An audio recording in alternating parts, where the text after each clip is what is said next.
jatuh guys. I am sorry. Ini melek, enggak maksudnya kayak please. Ini pendek. Tapi kan main susu itu paham nggak? Nah, paham ya, kalau kalian pemain Roblox pasti paham dong. Soalnya agak susah sedikit cuy. Ini udah ada durasi 1 menit ya. Bentar, aku mau coba yang lewat sini. Aduh, dia mau loncat. Gila, sebentar dong.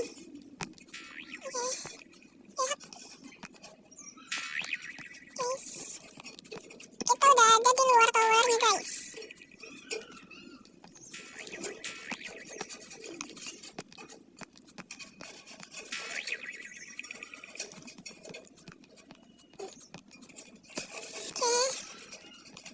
Jadi kita udah lumayan tinggi nih guys. Kalian join aja guys, join aja guys, join aja. Ya mohon maaf ya kalau aku mainnya masih bot. Karena aku tuh bener-bener kayak baru pertama kali main Roblox gitu loh. Dulunya kan aku main Pazu kan, tiba-tiba kenapa jadi gini? Tiba-tiba online gitu loh ke Roblox. Paham gak sih maksud aku? Paham dong. Kalau kalian pemain Pazu juga pasti paham. Nah kalian pasti juga paham kalau kalian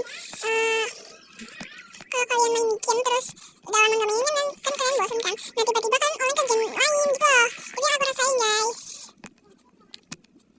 Oke.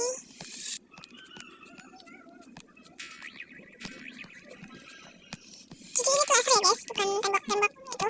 Bukan. Kalau tembok-tembok sih aku terobos aja. SKZ.